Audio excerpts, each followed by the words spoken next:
अस्सलाम वालेकुम रहमतुल्लाहि व बरकातुहू। नहमदु व नुसल्ली अला रसूलिल करीम, अम्मा बाद, व अऊज़ु बिल्लाहि मिनश शैतानिर रजीम, बिस्मिल्लाहिर रहमानिर रहीम। नाज़रीन कराम, ये एक प्रेजेंटेशन है जिसका उन्वान है ज़िंदगी, मौत, सकरात, बरज़ख, क़यामत, जन्नत या जहन्नम। ये एक फ़्लो चार्ट की सूरत में ये आगे पीछे ये बनेंगे और हर स्टेज पे क्या होगा आज हम उसकी कुरान और हदीस से इस फ़्लो चार्ट को एक्सप्लेन करेंगे। पहले तो शुरू होती है ज़िंदगी। अभी ये फ़्लो चार्ट आप देख रहे हैं, ज़िंदगी है, आप भी ज़िंदा हैं, मैं भी ज़िंदा हूँ। उसके बाद फिर आता है मौत का टाइम। जब मौत का हुक्म आता है तो उस वक्त अल्लाह ताला रूह कब्ज़ करने के लिए फ़रिश्तों को भेजते हैं, और फिर जब जैसे ही फ़रिश्ते उस इंसान को जिसकी मौत होनी है नज़र आ जाते हैं तो उस पीरियड से उसकी सकरात शुरू हो जाती है। सकरात वो पीरियड है जिसमें वो फ़रिश्तों को तो देख लेता है, लेकिन ये कम्युनिकेट नहीं कर सकेगा कि मैं फ़रिश्ते देख रहा हूँ या मेरा रूह लेने आए हैं, और फिर सकरात में प्रोसेस शुरू हो जाता है। लेकिन सकरात में जो है वो सारा हिसाब किताब, उनका सवाल जवाब सकरात में हो जाता है, और उसके नतीजे में जो फरिश्ते इससे पूछते हैं, 3 किस्म के अरवाह कैटेगरीज में बट जाते हैं। एक वो शख्स हैं जो नेक शख्स हैं, तो उनको फरिश्ते सब्ज़ परंदे में डाल के जाके जन्नत में छोड़ देते हैं, और जो आदमी शहीद है तो फरिश्ते उसको सब्ज़ परंदे में डाल के अर्श पे अल्लाह के सोने के घरों में छोड़ देते हैं, और अगर बदकार है तो उसको काले परंदे में डालकर जहन्नम में छोड़ा जाता है, जहां उसको सुबह शाम घुमाया जाता है। ये 3 अरवाहें निकलती हैं यहाँ से। उसके बाद ये रूहें क़यामत तक वहीं रहेंगी। कब्र में किसी की भी रूह न कभी वापस आएगी न आती है, कब्र ख़त्म है, इसका जिस्म है। जिस्म में जब रूह नहीं है तो न उसको कोई दर्द होगा, जब उसको कीड़े खाएंगे फिर भी पता नहीं चलेगा। उसके बाद ये कई सदियों तक चलेगा सिलसिले। ये सारे तीनों के तीनों अरवाह जो हैं अपनी जगह पे होंगी ऊपर। फिर अल्लाह ताला जब फैसला करेगा तो होगी क़यामत। जब क़यामत होगी तो पहला काम है कि अल्लाह पाक इस कब्र से इंसानों को निकालेगा।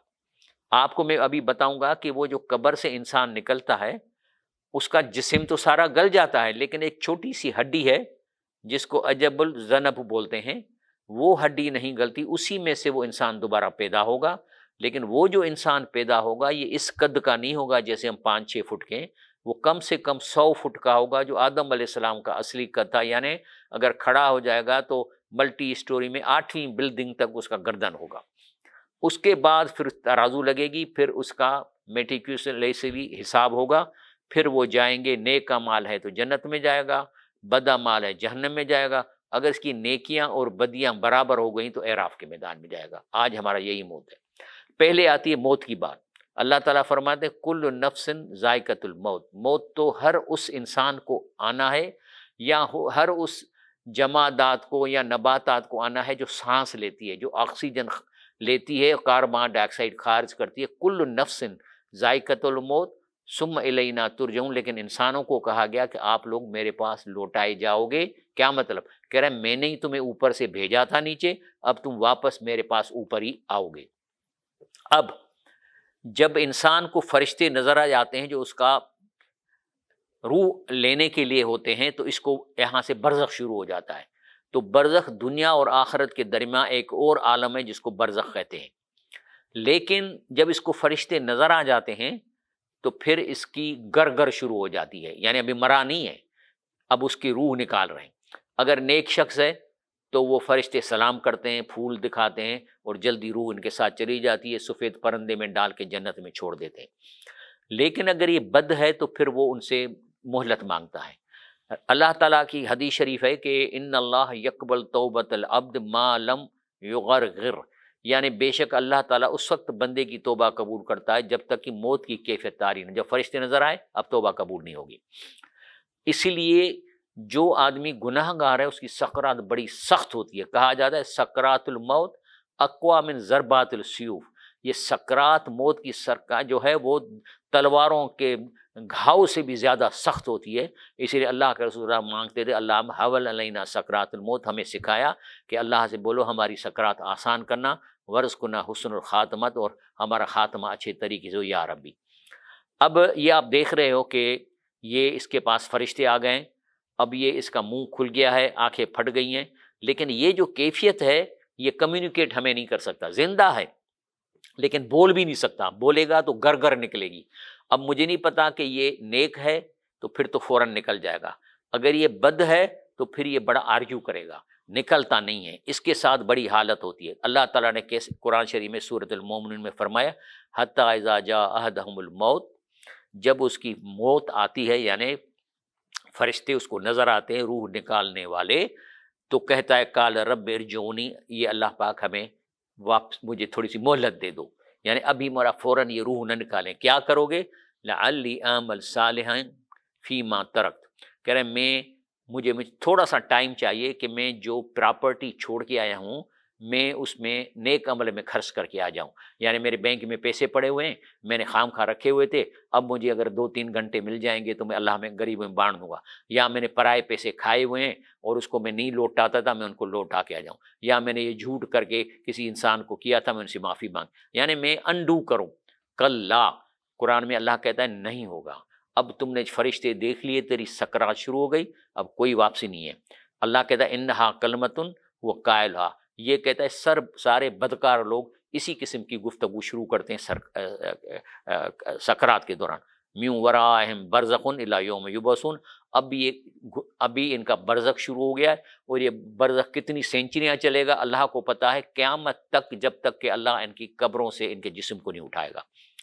अब जो लोग बदकार होते हैं वो यही उससे फरिश्तों के हाथ जोड़ते हैं, मेहरबानी करो हमें थोड़ी मोहलत दे दो, वो नहीं निकलता, क्योंकि रूह निकलना के लिए उसको निकलना पड़ता है।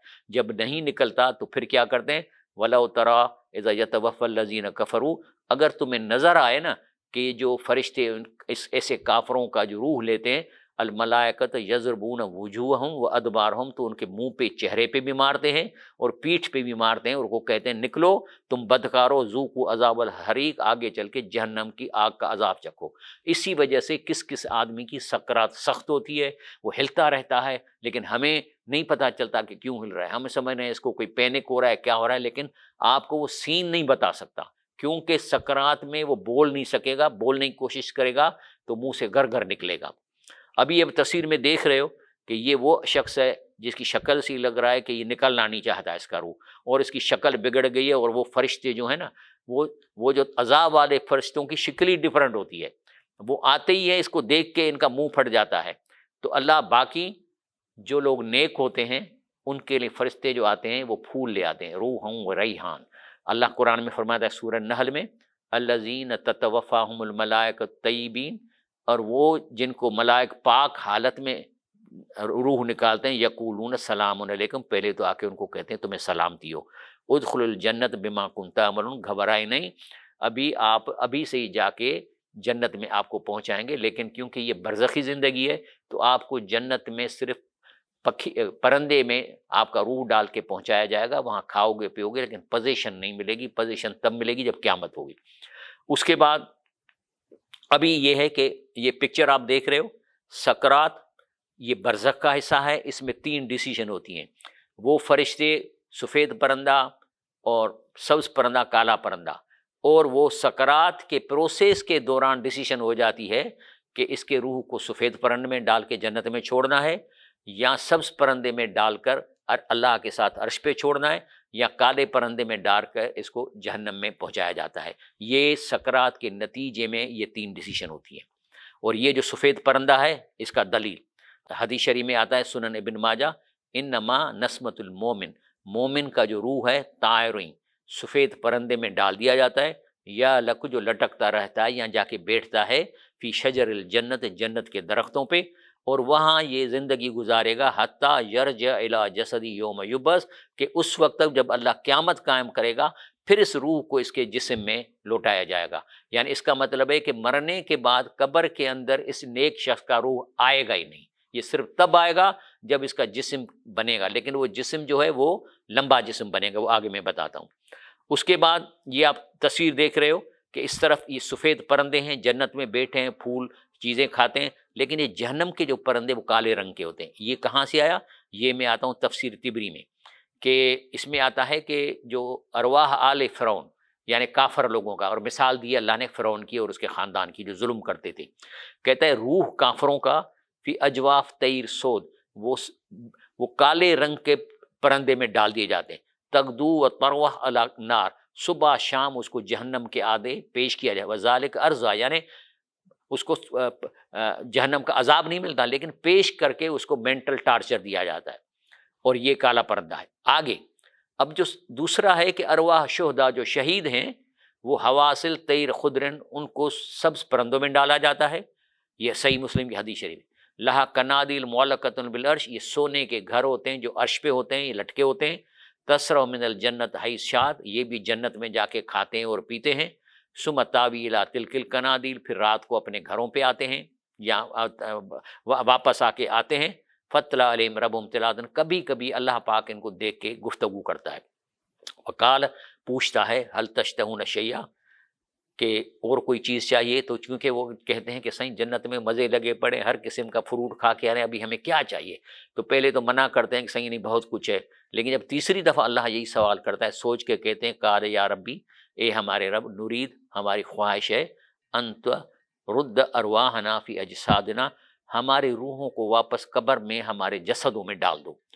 جب اس کا مطلب کیا تھا؟ اس کا مطلب جب روح قبر میں جائے گا تو وہ کھڑے ہو جائیں گے، حتیٰ نقتل فی سبیلک مرتن اخرى، تو ہم قبر سے نکل کر تیرے نام پر دوبارہ شہید ہو جائیں، تو اللہ کہتا ہے قال انی قد قضیت، تو اللہ کہتا ہے نہیں، میں نے فیصلہ کیا ہوا ہے، انہم لا یرجعون، جس کا روح میں نے نکال دیا اس سکرات میں، اس قبر میں واپس نہیں جائے گا جب تک کہ میں قیامت نہیں برپا کروں گا اور اس کا جسم بناؤں گا۔ ابھی جو شہداء کے روح کہاں ہیں؟ این تذهب ارواح شہداء وکیف یکون احیاء، یہ پرندے دکھائے گئے ہیں، یہ عرش پہ ہوتے ہیں، کھاتے ہیں پیتے ہیں، سونے گھروں میں رہتے ہیں، یہ حدیث ہے۔ لیکن ایک چیز تینوں کے ساتھ ہوتی ہے، کالے پرندوں کے ساتھ، سفید پرندوں کے ساتھ، اور سب یعنی شہیدوں کے ساتھ، مومنین کے ساتھ اور بدکاروں کے ساتھ۔ ان احدم، یہ ہے صحیح بخاری کی حدیث شریف، ان احدکم اذا مات، جب آپ میں سے کوئی مر جاتا ہے، عرض علیہ مقعدو فی الغداۃ والعشی، تو ان کو گھمایا ٹور کرائی جاتی ہے ان علاقوں کی صبح شام جہاں ان کو پوزیشن ملنی ہے۔ اگر جنتی ہیں تو جنت کے علاقوں کی ٹور کرائی جاتی ہے، اگر جہنمی ہے تو پھر اس کو جہنم کی ٹور، تو تمہارے یہ پانی پینا پڑے گا، یہ مترکہ لگے گا۔ ان کان من اہل الجنت، اگر جنتی ہے فمن اہل الجنت، اس کو جنت کی ٹور ہوتی ہے۔ ان کان من اہل النار فمن اہل النار، جو جہنمی ہے تو جہنم کی ٹور ہوتی ہے۔ فیقال، اور ٹور کے دوران ان کو یہ کہا جاتا ہے ھذا مقعدک، یہ ہے تمہارا آخری ٹھکانہ، حتی یبعثک اللہ یوم القیامت، وہ تب تمہیں یہ ملیں گے جب اللہ تمہیں اٹھائے گا قبر سے قیامت کے دن۔ لیکن ابھی صبح شام ان کی ٹور چلتی رہتی ہے، اور یہ قرآن میں بھی آیا ہے کہ جو فرعون والے ہیں اللہ ان کی بات کرتا ہے کہ النار یوردون علیہا غدوا وعشیا، فرعون جو کافر تھے، اور پھر یہ سارے کافروں کے لیے ہے، ان کو صبح شام آگ کے آگے پیش کیا جاتا ہے، لیکن یوم تقوم سا، جب قیامت ہوگی اور ان کافروں کو جسم ملے گا، ادخلوا آل فرعون اشد العذاب، تو پھر ان کو اشد عذاب ہوگا جب ان کو جسم ملے گا۔ اب ہوتی ہے اس کے بعد نیکسٹ فیز، اب یہ کہاں تک یہ سلسلہ چلتا رہے گا، 1 صدی، 5 صدی، 10 صدی، اللہ کو پتہ ہے۔ پھر اللہ جب ڈیسیژن کرے گا کہ مجھے قیامت برپا کرنی ہے، تو فنفخ فی الصور، تو پھر اللہ پھونکے گا سور، تو ساری ہر چیز چٹ ہو جائے گی، زمین بالکل میں کوئی چیز نہیں رہے گی، اور پھر کیا ہوگا؟ قیامت میں سے اللہ تعالیٰ پہلے قبروں سے لوگوں کو نکالے گا۔ قبر سے جو لوگوں کو نکالے گا تو وہ میں آگے آپ کو دکھاتا ہوں، تو پھر قبر کے بعد جب ترازو لگے گی تو پھر یہ 3 گروپوں میں اللہ ان کو بانٹے گا۔ جس کے نیک اعمال زیادہ ہو جائیں گے وہ جائیں گے جنت میں، اور جس کے بد اعمال زیادہ ہوں گے وہ جائیں گے جہنم میں، لیکن جن کے نیک اعمال اور بد اعمال برابر ہو گئے وہ جائیں گے اعراف کے میدان پہ۔ ابھی آگے اس کو سمجھتے ہیں۔ قبر میں تو جسم گل جائے گا، لیکن نبی کریم صلی اللہ علیہ وسلم نے فرمایا ان فی الانسان عظما لا تاکل الارض ابدا، ایک ہڈیوں میں سے ایک چھوٹی سی ہڈی ہے جس کو بالکل مٹی نہیں کھا سکتی، فیہ یرکب یوم القیامت، اور قیامت دن اسی میں سے پیدا ہوگا۔ اس کو ایسے سمجھ لیں کہ انسان کیسے پیدا، ایک پانی کے قطرے سے جو مرد سے نکلتا ہے عورت سے، اس قطرے میں سارا اس کا جینیٹک کوڈ ہے، اس کی آنکھیں کیسی ہوگی، جسم لمبا کے، اسی طرح اس ہڈی میں جو ہے اس کا پیدا ہونا کا سارا کوڈ ہے، اور اس کو نام ہے عجب الذنب اس کا نام۔ اور یہ جو اگر ہاتھ پہ ہتھیلی پہ رکھیں نکالیے، یہ چھوٹا سا ہڈی کا ٹکڑا ہے جو عجب الذنب ہے، جس میں سے انسان دوبارہ پیدا ہوگا۔ لیکن جب قبر سے نکلیں گے تو حدیث شریف میں کیا آتا ہے کہ جب قبر سے نکلیں گے اللہ خلق آدم علیہ السلام، تو ان کی بت جسم اس سائز کا ہوگا جو اصل میں آدم علیہ السلام کا تھا۔ یب اسناس اللہ حیت آدم علیہ السلام، بالکل آدم علیہ السلام کی حیت میں لوگوں کو پیدا کیا جائے گا قبر سے۔ والذی کان طول 60 ذرا، یعنی آدم علیہ السلام کا قد تھا 70 ہاتھ، یعنی تقریباً حوالے 30 میٹر۔ 30 میٹر کا مطلب ہے 100 فٹ کے قریب۔ اگر قبر سے نکل کے کھڑا ہوں گے اور ملٹی اسٹوری بلڈنگ ہوگی تو 8ویں منزل تک اس کا سر جائے گا۔ ورد فی احادیث نبیہ، یہ کئی نبی کریم صلی اللہ علیہ وسلم حدیث میں آتا ہے۔ دوسری بات، جب قبر سے نکلیں گے تو کہتے ہیں فَنُفِخَ فِی الصُّورِ فَإِذَا هُم مِنَ الْأَجْدَاثِ إِلَىٰ رَبِّهِمْ يَنْسِلُونَ، تو قبر سے نکلنے کے بعد ان کو پتہ ہوگا کہاں جانا ہے، تو دوڑتے اس میدان میں جا کے جمع ہوں گے اللہ کی طرف سے، جو ان کو اللہ تعالیٰ ان کو وہاں بلائے گا۔ فَإِذَا نُفِخَ فِی الصُّورِ فَلَا أَنْسَابَ بَيْنَهُمْ، دوسری چیز یہ ہوگی کہ یہ سارے جو قبر سے نکلیں گے آپس میں جو ان کے خونی رشتے تھے وہ نیوٹرل ہو جائیں گے۔ ماں کو دیکھے گا لیکن فیل نہیں کرے گا، یہ ضرور کہے گا کہ ماں، یعنی اس طرح جیسے کوئی ایکٹر ہوتے ہیں کسی ڈرامے میں کام کرتے ہیں تو اس میں کوئی ڈرامے میں کسی کو کوئی بیوی بن جاتی ہے تو اس کو اصل میں اپنی بیوی تو نہیں سمجھتا۔ یہ فیز وہ ہے جس میں یہ بالکل نیوٹرل ہوں گے، لیکن ہاں جب جنت میں جائیں گے تو پھر وہ رشتے واپس آ جاتے ہیں۔ تو فَإِذَا نُفِخَ فِی الصُّورِ فَلَا أَنْسَابَ بَيْنَهُمْ، اس کے بیچ میں یہ رشتے نیوٹرل ہو جائیں گے۔ فَلَا يَسْتَطِيعُونَ تَوْصِیَةً وَلَا إِلَىٰ أَهْلِهِمْ يَرْجُعُونَ، بلکہ اس وقت حالت ان کی یہ ہوگی تو نہ کوئی نصیحت کریں گے، نہ اپنے گھر واپس جانے کا سوچیں گے کہ اب قبر سے اٹھ گئے تو گھر میں تو جائیں، اتنا محل چھوڑ کے نہیں، وہ بھی نہیں سوچیں گے۔ اب میدان کے بعد ہوگا یوم القیامت، یہاں ہوگا حساب کتاب مائنیوٹلی۔ اس میں کیا ہوگا کہ اگر نیک اعمال بد اعمالوں سے زیادہ ہو گئے ہیں تو یہ جائیں گے جنت میں، جو میں آپ کو شکل میں دکھا رہا ہوں، اور اگر نیک اعمال کم ہیں اور بد اعمال زیادہ ہو جائیں گے تو یہ جائیں گے جہنم میں، جس کی میں آپ کو تصویر دکھا رہا ہوں۔ لیکن تیسرا کیس ہے کہ وہ جو جن کا نیک اعمال اور بد اعمال بالکل برابر ہو گئے ہیں تو وہ جائیں گے اعراف کے میدان پہ۔ یہ حدیث شریف میں آتا ہے ہم قوم استوت حسنات و سیئات، یہ وہ لوگ ہیں جن کی نیکیاں اور برائیاں برابر ہو گئی ہیں۔ فَكَسَرْتْ بِهِمْ سَيِّئَاتُهُمْ عَنِ الْجَنَّةِ، یعنی ایک بھی اس کی برائی کم ہوتی تو یہ جنت میں چلے جاتے، یا ایک نیکی زیادہ ہوتی تو جہنم میں نہیں جاتے۔ یعنی اندازہ لگائیں کہ ایک نیکی کی قیمت کتنی ہے۔ مثال کے طور پر آپ ایک بڑے افسر ہیں، بڑے آدمی ہیں، اگر آپ اپنے سے کسی چھوٹے سے ملتے ہیں اور پیار سے ملیں، مسکرا کے ملے، تو یہ بھی ایک نیکی ہے۔ اب آپ کے پاس یہ نیکی بھی، یعنی اس آدمی جو اعراب میں بیٹھا ہے اس کے پاس اگر یہ مسکرانے والی ایک بھی نیکی ہوتی تو جنت میں چلا جاتا۔ اب یہ پتہ نہیں کئی کروڑوں سال اعراف پہ کھڑے رہیں گے۔ ذرا میں ان کے آپ کو احوال بتاتا ہوں۔ یہ دیکھیں آپ، یہ بیچ میں کھڑے ہیں، بینہما حجاب، ان دونوں کے بیچ میں گیپ ہے، یعنی کوئی ایسی دیوار ہے جو ٹپ نہیں سکتے۔ سیدھے ہاتھ پہ جنت ہے، الٹے ہاتھ پہ جہنم ہے، لیکن ٹپ نہیں سکتے، گھسنے کی کریں گے تو ٹکرائیں گے۔ تو بینہما حجاب وعلی الاعراف رجال یعرفون کلا بسیماہم، لیکن یہاں کھڑے کھڑے اعراف والے جنتیوں کو اور جہنمیوں کو پیشانی سے پہچانیں گے۔ یعنی یہاں پہ جو ہماری یہ پیشانی ہے اصل میں یہ ایک وائی فائی ہے، اور اسی سے آدمی دوسرے کو پہچانتا ہے۔ قرآن پاک میں آتا ہے کہ جو کچھ فقیر ہوتے ہیں جو آپ سے چمٹ کر مانگتے ہیں، لیکن کچھ ایسے مسکین ہوتے ہیں جو آپ سے چمٹتے نہیں ہیں، لیکن تعرفونہم بسیماہم، اس کو چہرے کو دیکھ کر تم اسے میسج لے لو گے کہ اس غریب کی ضرورت ہے۔ یہ وہ ہے جو مومن کو اللہ تعالیٰ دیتا ہے۔ تو کہتے ہیں یہ بھی پیشانی سے پہچان لیں گے۔ جنت والوں کو دیکھ کے کہیں گے، اگر اس کا چاچا ادھر ہے کہیں گے چاچا جنت میں ہو، چلو ہاں میں جنت، بلا بڑی بات ہے۔ اس طرف دیکھیں گے کوئی اس کو ماموں نظر آئے، اگر ماموں تم مر رہے ہو کیا کیا تھا، یہ ہوگا۔ یعنی ان کے اچھا آگے کہتے ہیں نادو اصحاب الجنت، پھر یہ جنتیوں سے بات کریں گے، کیا کہیں گے؟ السلام علیکم، السلام علیکم جنت والے بھائیو، السلام علیکم۔ لم یدخلوا، یہ خود تو بیچارے داخل نہیں ہوئے، وہم یطمعون، لیکن ان کی خواہش ہے کہ اللہ ہمیں جنت میں بھیج دے۔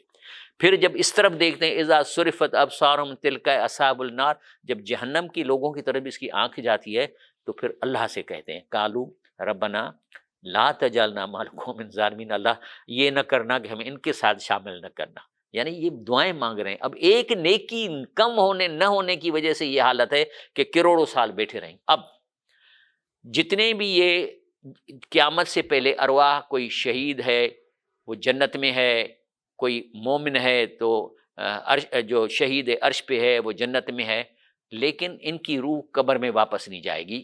کب جائے گی؟ جب اللہ سور پھونکے گا۔ اس کی مثال دیکھیں، جب یہ شہیدوں سے اللہ گفتگو کرتا ہے تو کہتا ہے کوئی چیز چاہیے، تو کہتے ہیں ٹھیک ہے اللہ پاک، ہم چاہتے ہیں کہ ہمارے روح کو قبر میں بھیج دو، یعنی ترد ارواحنا فی اجسادنا، ہمارے جسد جو ہیں قبر میں اس میں واپس بھیجو، حتی نقتل فی سبیلک مرتن اخرى، تو ہم جا کے دوبارہ شہید ہوں۔ تو اللہ کیا کہتا ہے؟ انی قد قضیت، اللہ کہتا ہے یہ 100% میری ڈیسیشن ہو چکی ہے، انہم لا یرجعون، جس کا روح ایک دفعہ فرشتوں نے لے لیا وہ مر گیا، اس قبر میں روح کبھی واپس نہیں جائے گا جب تک کہ میں قیامت قائم نہیں کروں گا۔ اس سے پتہ چلا کہ اس قبر میں کسی کی روح نہیں ہے، اور یہاں پہ جو اولیاء اللہ ہیں وہ جنت میں بیٹھے ہوئے ہیں۔ تو شان اولیاء تو یہ ہے کہ وہ ایسے بولو نا کہ ہمارے بزرگ اور اللہ کے ولی جنت میں، یہ پیٹی رکھ کے لوگوں کو دھوکہ دے کے کہتے ہیں کہ سائیں جو ہے وہ سیم تھور میں پڑا ہوا ہے، اتنا جھوٹ بولتے ہیں جبکہ ادھر ہو ہی نہیں سکتا۔ دوسری بات، آگے چلیں، اب یہ سوچیں کہ عذاب قبر کا مفہوم کیا ہے۔ دنیا میں ٹوٹل لوگ ہیں 8.3 بلین، جس میں 2 بلین مسلمان ہیں، باقی جو بھی 6.3 بلین ہے اس میں 78% لوگ اپنے مردوں کو جلا دیتے ہیں، تو یہ بنتے ہیں 5 ارب، یعنی 5 ارب لوگوں کی قبریں ہی نہیں ہیں۔ اور مسلمانوں کی بھی کئی لوگوں کی قبریں نہیں ہیں کہ کوئی ڈوب کے مر جاتا ہے، کوئی کیسے ہو جاتا ہے۔ تو اس کا مطلب ہے کہ تو پھر کیا جو 5 ارب ہے وہ، اگر ہم یہ بولیں کہ یہ عذاب قبر کا مطلب ہے کہ مرنے کے بعد مردے کو عذاب وہاں قبر میں دیتے ہیں، تو پھر ان 5 ارب کو کہاں عذاب ملتا ہے؟ اس کو ذرا سمجھنا پڑے گا۔ اب یہ دیکھیں، 2 پاسیبلٹیز ہیں، ایک ہے عذاب مدفن موتا، مانا اس کھڈے میں عذاب ہوتا ہے، یا او من عذاب البرزخ، یہ سکرات والا عذاب ہوتا ہے۔ یہ پوچھتے ہیں علماء سے۔ یہ ہے فتاوی رسال شیخ محمد صالح عثیمین، یہ حرم میں درس دیتا تھا، بہت بڑا عالم تھا، اور میں مکے میں 10 سال رہا ہوں تو میں اس کا اٹینڈ کرتا۔ اس سے کسی نے پوچھا کہ سائیں جب ہم کہتے ہیں اعوذ باللہ من عذاب القبر، جب ہم کہتے ہیں اللہ تعالیٰ ہمیں قبر کے عذاب سے بچاؤ، تو پوچھتے ہیں کہ یرید عذاب المدفن موتا و من عذاب البرزخ الذی بین موتی بین کیا، تو یہ یہی سوال پوچھتے ہیں کہ یہ جو ہم مانگتے ہیں عذاب قبر، اس کھڈے کے اندر عذاب ہوتا ہے یا یہ برزخ والا عذاب ہوتا ہے؟ تو وہ جواب کیا دیتا ہے؟ وہ کہتا ہے کہ الجواب یرید ثانی، مانا یہ کھڈے والا عذاب نہیں ہے بلکہ یہ برزخ والا عذاب ہے۔ آگے کہتا ہے کیسے؟ کیونکہ ان الانسان فی الحقیقت لا یدری، کہ انسان کو حقیقت میں پتہ ہی نہیں، حل یموت و یدفن، کہ یا اس کو گارنٹی ہے کہ اس کو دفن کیا جائے گا، او یموت و تاکل اسبا، یا کوئی اس کو جانور کھا جائے گا، او یتحرک و یکون رمادن، یا اس کو جلا کے اور اس کی خاک بنا دی جائے گی، تو اس کی قبریں ہی نہیں ہیں۔ اسی لیے عذاب قبر عوامی نام ہے لیکن اصل میں عذاب برزخ ہے یہ۔ اسی لیے اگر میں اس پہ واپس آ جاؤں گراف پہ، تو عوامی اصطلاح کے مطابق عذاب قبر اصل میں عذاب برزخ یا ہے، اور عذاب 2 قسموں سے آ رہا ہے۔ ایک تو ہے سکرات میں عذاب، جہاں سے ڈیسیشن ہوتی ہے کہ یہ جنت میں جائے گا، عرش پہ جائے گا یا جہنم میں جائے گا۔ دوسرا ہے کالے پرندے میں جہنم کا طارز قیامت تک، یہ دوسرا عذاب کا حصہ۔ یہ دونوں عذاب برزخ کے ہیں، یہی ہے قبر کا عذاب، دونوں اس کو ملیں گے۔ اور قیامت کے بعد قبر میں سے 100 فٹ جسم نکلنے کے بعد اشد العذاب جسمانی اس کو تب ملے گا جب اس کا فیصلہ ہوگا، اور باقاعدہ پھر جلے گا، اس کو پیپ کا پانی پلایا جائے گا، اور جو جنت میں جانے والے ان کو محل ملیں گے اور عیش کریں گے۔ یہ ہے اس کا۔ تو اس کا مطلب ہے کہ قبر کے سوالات اور منکر نکیر سارے سوالات سکرات والے حصے میں ہو جاتے ہیں۔ اور دوسرا کہ جب انسان قبر سے نکلتا ہے، یہ دیکھیں ہڈیاں گل گئیں لیکن وہ عجب الذنب نہیں گلتا، اسی میں سے یہ نکلتا ہے انسان۔ اب کیا ہے، اس کا قد کتنا ہوگا؟ یہ 5 فٹ والا نہیں ہوگا، حدیث میں آتا ہے کہ وہ 30 میٹر آدم علیہ السلام کا قد، یعنی اگر کھڑا ہوگا تو 8ویں منزل تک جو ہے اس کا قد ہوگا۔ اور پھر اسی وجہ سے اس قبر کی اسلام میں اہمیت نہیں ہے۔ شیخ عبد القادر جیلانی، اس نے اپنے کتاب غنیت الطالبین پیج 640 اردو والے میں لکھا ہے، دا گریو شوڈ بی، انگریزی والے میں grave should be a handsome above ground. Sheikh Abdul القادر کہتے ہیں کہ قبر کو ایک اتنی گراٹ سے اوپر مت کرو، یعنی اتنا، however it is makruh prohibitively disliked, कह रहा है मकरूह है, मना किया गया है to make the grave the martyr, उसको कब्र को पक्का किया जाए, सीमेंट या मार्टर से उसको बनाया जाए, मना किया है। इसी वजह से रसूलुल्लाह सल्लल्लाहु अलैहि वसल्लम हज़रत अली करमल्लाहु वजहहु को फरमाया कि जिसकी कब्र एक बालिश से ऊपर है जाके उसको तोड़ दो। तो अब आप देखें जन्नतुल बकी में सहाबा की कब्रें, खुलफाए राशिदीन की कब्रें यही पड़ी हुई हैं, एक बालिश से ऊपर नहीं है। बस ये इसलिए, वो भी इसलिए लगाई जाती है ईंट के यहाँ कोई दोबारा कोई खुदाई ना करे, बाकी इस कब्र से कोई वास्ता नहीं है और न इसमें कभी रूह किसी की वापस आनी है, क्योंकि सब रूहें ऊपर बैठी हुई हैं। तो इसी वजह से औलिया अल्लाह के जो दुश्मन हैं वो कहते हैं कि नहीं ये कब्र में जिंदा हैं, और यहाँ हालांकि कब्र में सीम का पानी आ गया है, सीम ग्राउंड में 3-4 फुट से 1-1.5 फुट में पड़ी है, कब्रें सारी डूबी हुई हैं, बारिशों में कब्रें डूब जाती हैं। तो अल्लाह के औलियाओं की ये जो ना इंसल्ट करते हैं, बेइज्जती करते हैं कि यहाँ पड़ा है, बल्कि इनको कहना चाहिए अजीम शान औलिया अल्लाह क्या है कि ये हमारे औलिया अल्लाह इस हदीस के मुताबिक इन नस्मतुल मोमिन तायरी या लग शजरुल जन्नत, नेक अल्लाह औलिया अल्लाह के जो रूह हैं सफ़ेद परंदे में जन्नत के दरख्तों पे बैठ रहे हैं, और वहाँ जिस्म में वापस तब आएंगी यौम युबअस, जब क़यामत कायम होगी सफ़ेद परंदों में। ये शान औलिया अल्लाह है। इसीलिए अल्लाह ताला ने कहा नबी करीम सल्लल्लाहु अलैहि वसल्लम आप मेरे बहुत बड़े प्यारे हैं, आपको जितनी मैंने मौज़े दिए किसी को नहीं दिया, लेकिन एक चीज़ आपको मैं नहीं दे सकता, वमा अंत बिमुस्मिन मन फिल कुबूर, जो मर जाता है ना उस तक आप गुफ्तगू से नहीं कर सकते, न उसको आवाज़ पहुंचा सकते हैं। इसीलिए अल्लाह के वली अर्श पर हैं, जन्नत में हैं, यहाँ के हमारा कोई बात नहीं सुन सकते। लेकिन हिंदू ज़रे बड़े चालाक हैं, हिंदुओं का भी यही अकीदा है कि इनके जितने भी बुजुर्ग हैं वो भगवान के साथ जन्नत में, लेकिन उनको पता है कि जन्नत 7वें आसमान पे, यहाँ से तो मेरी बात नहीं सुनेंगे, तो उन्होंने फिर उसकी शक्ल की मूर्तियाँ लगाई हैं। और उनका मैंने स्टडी किए तो कहते हैं we do not worship stones, कहते हैं मूर्ति acts like a mobile communication equipment. जब हम मूर्ति के पास जाते हैं और जब उस बुजुर्ग को पुकारते हैं तो वो मूर्ति उस तक आवाज़ पहुंचाती है। तो इसका मुझे तो फिर ऐसे लगता है कि अगर गुनाह में मुसलमानों को 100 जूते लगेंगे, इनको तो 80 जूते लगेंगे, क्योंकि कम से कम इनका अकीदा है कि हम आवाज़ नहीं पहुंचा सकते, इसीलिए उन्होंने मोबाइल लगाई हुई है। बहरहाल ये है असल में इस्लाम की बातें। इसी वजह से रसूलुल्लाह सल्लल्लाहु अलैहि वसल्लम ने शुरू में जब देखा कि लोग शिरक करते हैं तो ये हदीस शरीफ में आता है कि कुन तो नहीं तो कुमन ज़ियारतुल कुबूर, मैंने तुम्हें मज़ा किया था कि खबरदार अब कोई कब्रिस्तान में न जाए, लेकिन फ़ज़ूरूहा, अब मैं तुम्हें इसलिए इजाज़त दे रहा हूँ कि तुम्हारा अकीदा पक्का हो गया, कुरान से तुम्हें पता चल गया कि इस कब्र में किसी की रूह नहीं है, लेकिन फिर अब जाओ। किस वजह से? फ़मन अराद अन यज़ूरुल कुबूर फ़यज़रू, जिसको इरादा हो कब्रिस्तान जाए तो जाए, लेकिन किस लिए? फ़इन्नहा तज़किरतुल आखिरत, कि यहाँ से मौत याद आएगी तुम्हें, आखिरत का। सिर्फ कब्रिस्तान में जाने का मकसद है कि ये मर गए तो मैं भी मर जाऊंगा। मैं भी जाता हूँ गांव में तो मुझे देखता हूँ यार मेरी कब्र कहाँ है, खास तो मैं कहता हूँ यहाँ मेरी जगह बचाना। ये है कब्र में, कब्रिस्तान में जाने का। लेकिन औरतों को फिर भी मना किया हुआ है कि तुम कब्रिस्तान में मत जाओ। बाकी अगर आपको किसी अपने मरे हुए शख्स के लिए दुआ मांगनी है तो आप घर में बैठ के मांग सकते हो। एक हदीस शरीफ में आता है ना कि एक से जन्नत में जा रहा था तो उसको फिर नई पोजीशन लेटर मिला, तो पूछा ये कैसे बढ़ गया? तो बोला वलदन सालेह यदऊ लक, तेरे साले बेटे ने तुम्हारे लिए दुआएं मांगी तो इसलिए तुम्हारी पोजीशन बढ़ गई है। तो आदमी के पीछे उसका सदका जारिया उसको सवाब पहुंचाएगा, नेक कोई अच्छा कोई किताब लिख गया पहुंचाएगा, बेटा और बेटे उसके दुआ मांग पहुंचाएगा।